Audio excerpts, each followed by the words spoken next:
प्रश्न दिया गया है कि दो क्रमागत धनात्मक पूर्णांक ज्ञात कीजिए जिनके वर्गों का योगफल 365 हो। यहाँ पर सबसे पहले ये समझिए कि क्रमागत धनात्मक पूर्णांक क्या होता है कि क्रम से कोई संख्या लिखी हो।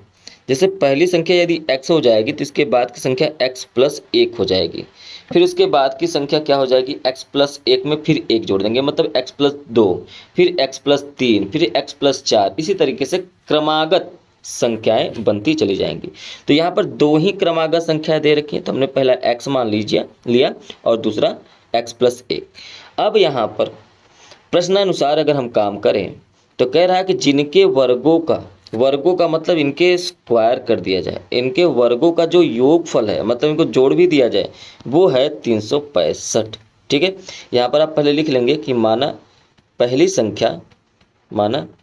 संख्या बराबर x और दूसरी संख्या बराबर क्या हो जाएगा x प्लस 1।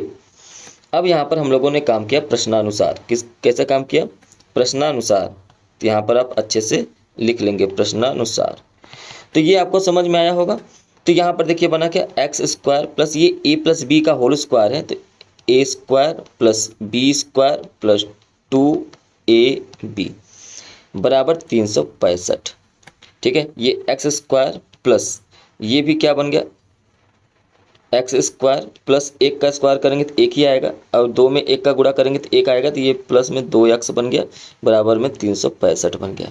ठीक है, एक्स स्क्वायर और एक्स स्क्वायर जोड़ देंगे तो 2x स्क्वायर बन जाएगा प्लस 2x हो गया, और ये 365 जो था इसको हमने 1 को हमने उस तरफ भेज दिया, ये -1 हो जाएगा।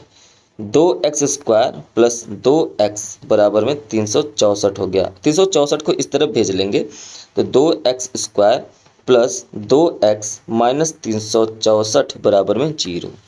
ऐसे कैसे में आप देखिए इसमें भी 2 दिखाई दे रहा है, इसमें भी 2, इसमें भी 2, तो 2 कॉमन ले सकते हैं हम लोग। तो अगर हम 2 कॉमन ले लें तो बचेगा x square plus x minus, और 364 में 2 निकाल देंगे तो 182 बचेगा, 182 बराबर 0। 2 क्योंकि यहाँ गुणे में है तो इस तरफ आएगा तो भाग में हो जाएगा और ये 0 हो जाएगा, मतलब 2 गायब हो जाएगा। बचा क्या x square plus x minus 182 बराबर में 0। ये हमको मिला द्विघात समीकरण। अब इसी द्विघात समीकरण को हल करना है और x का मान निकाल लेना है। तो x square plus x minus 182 बराबर में 0, ये हमको द्विघात समीकरण मिला। 182 का 2 ऐसा फैक्टर निकालिए कि जिनको जोड़ने या घटाने पर 1 आए, लेकिन उनका गुणा करने पर 182 आ जाए। तो अगर हम लोग 13 और 14 को ले लें, है ना, 14 और 13 ले लें, 14 और 13 का गुणा करेंगे तो 182 तो आ ही जाएगा, लेकिन इसको माइनस करेंगे, घटा देंगे 14 में से 13 को तो 1 आ जाएगा। मतलब यहाँ पर जहाँ पर 1 है वहाँ पर हम लोग क्या लिख सकते हैं 14 माइनस 13। अगर हम यहाँ देखें तो एक्स स्क्वायर प्लस 1 की जगह पर हमने लिखा 14 माइनस 13, फिर x है तो x लिख दिया। याद रखिए x का मतलब होता है 1 इंटू एक्स, इसलिए 1 की जगह पे 14 माइनस 13 लिखा गया है, माइनस 182 बराबर में 0। X square plus 14x, x का गुणा पहले हमने 14 में किया, फिर x का गुणा माइनस 13 में करेंगे, माइनस फिर क्या हो जाएगा 13x माइनस 182 बराबर 0। जोड़ा लेंगे, जोड़ा बनाएंगे तो यहाँ से x कॉमन ले लेंगे हम लोग, तो x प्लस 14 बचेगा, और यहाँ से हम लोग माइनस 13 कॉमन ले लेंगे, तो x प्लस 14 बचेगा बराबर में 0। अगर हम देखें तो यहाँ से x प्लस 14, यहाँ से x प्लस 14 कॉमन ले सकते हैं, तो x प्लस 14 कॉमन ले लिया हमने, बचा क्या x माइनस 13 बराबर में 0।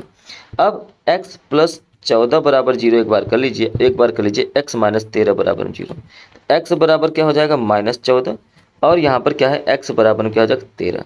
तो यहाँ पर ये x माइनस 14 नहीं होगा क्योंकि धनात्मक पूर्णांक थे, तो x का मान कभी भी ऋणात्मक नहीं होगा, तो x का मान क्या हो जाएगा धनात्मक, और जो पहली संख्या हो जाएगी वो 13 हो जाएगी।